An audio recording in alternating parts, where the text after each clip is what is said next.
नमस्कार। मैं राजकीय महाविद्यालय अजमेर के भौतिकी विभाग से अनिल गुप्ता। हम अपने फिजिक्स के प्रथम प्रश्न पत्र क्वांटम यांत्रिकी में अपने अध्ययन को आगे बढ़ाते हैं। पिछले दिनों मैंने ओरिजिन ऑफ क्वांटम मैकेनिक्स पर चर्चा की थी और उसमें मैंने बताया था कि क्वांटम मैकेनिक्स का जो नींव का ईंट है, जो मेन फाउंडेशन है, वह आती है ब्लैक बॉडी रेडिएशन स्पेक्ट्रम से।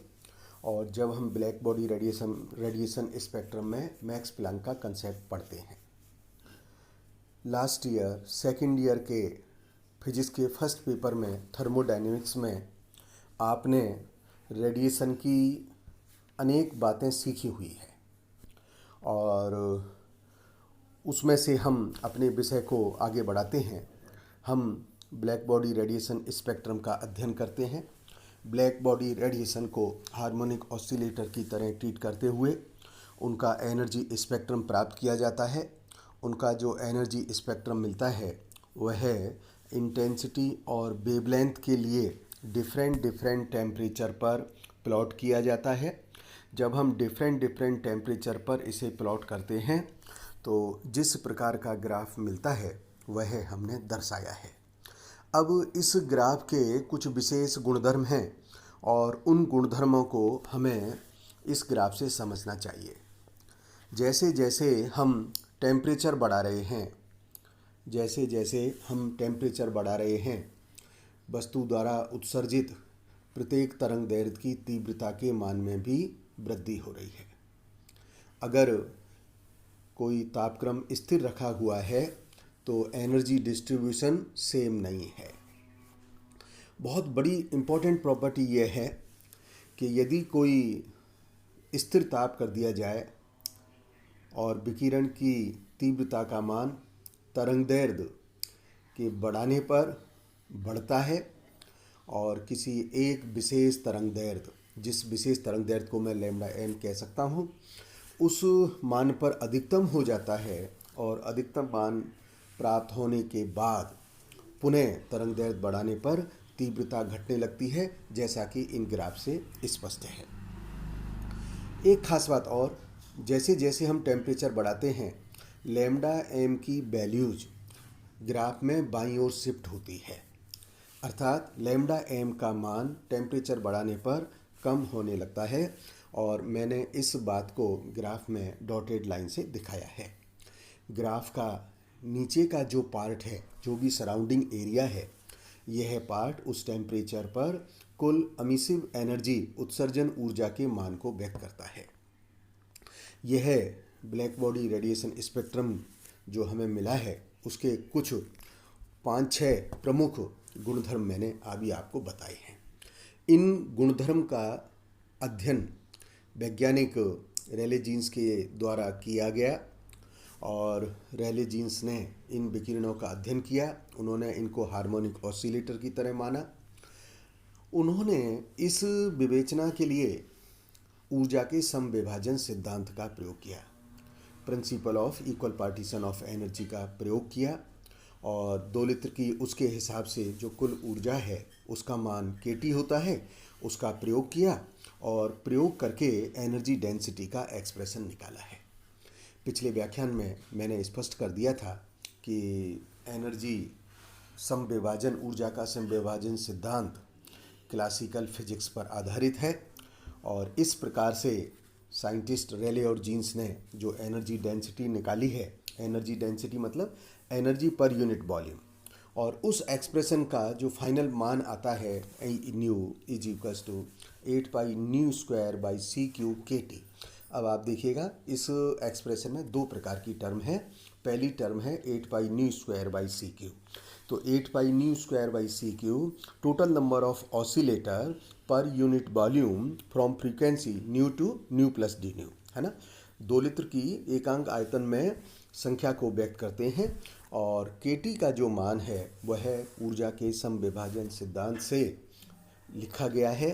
तो इस प्रकार से इस समीकरण से जो रिजल्ट निकलता है वह रिजल्ट है E nu is proportional to nu square, अर्थात जो एनर्जी डेंसिटी होगी वह न्यू स्क्वायर के प्रोपोर्शनल होगी। जब हम एनर्जी डेंसिटी और फ्रीक्वेंसी का स्टडी करते हैं तो एक्सपेरिमेंटल डाटा और रेले जीन्स लॉ के डाटा के मध्य जो ग्राफ आता है वो इस प्रकार से आता है। इस ग्राफ से हम देख रहे हैं कि एक्सपेरिमेंटल वैल्यूज़ और रेले जीन्स लॉ के अनुसार जो वैल्यूज़ हैं वो लो फ्रीक्वेंसी होने पर बहुत कुछ हद तक मैचिंग में हैं, मेल खाती हैं, सुमेलित हैं। लेकिन जैसे ही फ्रीक्वेंसी का मान बढ़ने लगता है, रेले जीन्स सिद्धांत के अनुसार ऊर्जा घनत्व का मान और प्रायोगिक रूप में ऊर्जा घनत्व का मान अलग अलग होने लगते हैं। हम इस ग्राफ से देख रहे हैं कि जब फ्रीक्वेंसी का मान बहुत ज़्यादा है तो उस केस में ऊर्जा घनत्व के मान में कमी हो रही है, यह न्यूनतम की ओर हो रहा है, जबकि वैज्ञानिक रेले जीन्स के अनुसार यह मान बहुत ज़्यादा बढ़ रहा है। ये बड़ी विचित्र विसंगति है क्योंकि इसमें किसी भी प्रकार का तालमेल नहीं है और वैज्ञानिकों ने इस बात को जो हाई फ्रीक्वेंसी पर होती है या लो वेवलेंथ पर होती है अल्ट्रावायलेट कैटास्ट्रॉफी कहा। और इस अल्ट्रावायलेट कैटास्ट्रॉफी के बाद यह आया कि जो कुछ सिद्धांत हैं उनको कुछ संशोधन करने की आवश्यकता है, उनको अपडेट करने की आवश्यकता है। ऐसा एक कार्य जर्मन फिजिसिस्ट मैक्स प्लांक के द्वारा किया गया और मैक्स प्लांक ने अपना कंसेप्ट एनर्जी का दिया। जैसे मैंने अपने पिछले आपको क्लास में बोला था, first real breakthrough came on 14 December 1900 when German physicist Max Planck introduced the concept of quantum in energy. In his efforts to explain the phenomenon of black body radiation, he succeeded in reproducing the experimental result only after postulating that the energy exchange between radiation and surrounding takes place in discrete and quantized amount. He argued that the energy exchange between electromagnetic wave of frequency nu and matter occur only in integral multiple of h nu, which he called energy of quantum. The quantization of electromagnetic radiation turned out to be an idea with far-reaching. Okay. तो इस प्रकार से Planck ने quantization of electromagnetic radiation का idea दिया और इसके मदद से हमें बहुत सारे रिजल्ट्स को प्राप्त करने में सहायता मिली। प्लैंक रेडिएशन लॉ के मूल कंसेप्ट को हम कुछ पॉइंट्स में लिखे हैं कि उन्होंने भी विकिरण के व्यवहार को हार्मोनिक ऑसिलेटर की तरह माना।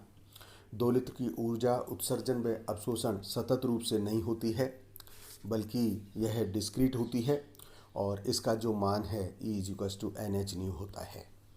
ऊर्जा का उत्सर्जन और अवशोषण सूक्ष्मतम मान hν के पूर्ण गुणज के रूप में होगा, इनके मल्टीपल में होगा, कोई इसका फ्रैक्शन नहीं हो सकता है। और मूल रूप से ऊर्जा जो होगी E0 वह hν होगी। तो रेले जीन्स के द्वारा जो फॉर्मूला निकाला गया उसमें प्लैंक्स की जो आपत्ति थी वो केटी को लेकर के थी, क्योंकि केटी का मान ऊर्जा के समविभाजन सिद्धांत से ज्ञात किया गया था।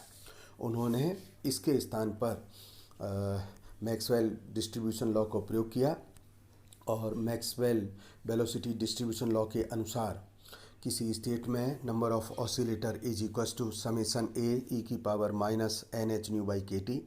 Therefore, average energy =Nhν summation a e⁻⁻nhν/kT divided by a e⁻⁻hν/kT।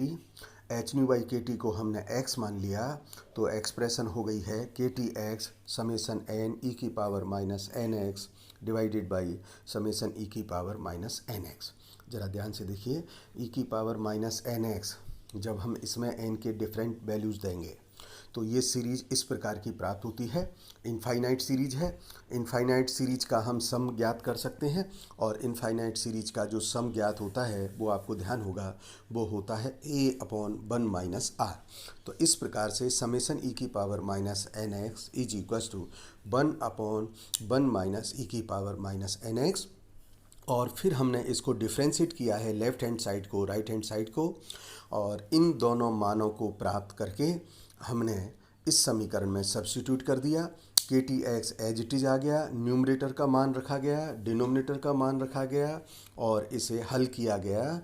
तो ये हल करने पर आया के टी एक्स ई की पावर माइनस एक्स अपॉन 1 माइनस ई की पावर माइनस एक्स। ई की पावर माइनस एक्स को नीचे ले आए तो ये हो गया के टी एक्स अपॉन ई की पावर एक्स माइनस 1। एक्स का मान हमको मालूम है, एक्स का मान हमको मालूम है, वो हम सब्स्टिट्यूट कर सकते हैं। तो इस एक्सप्रेशन को जो ऊर्जा समविभाजन सिद्धांत के टी के स्थान पर हम प्रयोग करें और फिर एनर्जी डेंसिटी का फॉर्मूला बनेगा 8π²/c³ के टी एक्स अपॉन ई की पावर एक्स माइनस 1 और x का मान सब्स्टिट्यूट कर दें तो ये फार्मूला होगा 8π/c³ h न्यू अपॉन ई की पावर h न्यू बाई के टी माइनस 1। यह फार्मूला प्लैंक रेडिएशन फार्मूला कहलाता है और यह formula low frequency high frequency पर एक्सपेरिमेंटल थ्योरेटिकल डाटा के साथ मैचिंग करता है। और वैज्ञानिक आइंस्टीन ने इस फार्मूला का प्रयोग करके, है ना, इस फार्मूला का प्रयोग करके ठोस पदार्थों की विशिष्ट ऊष्मा का अपना मॉडल आइंस्टीन मॉडल दिया। और इतना ही नहीं, लेज़र में जो आइंस्टीन कोफिशिएंट निकाले गए हैं वो भी आपको ध्यान आ जाएगा, उसमें भी हमने ये फार्मूला प्रयोग में लिया है।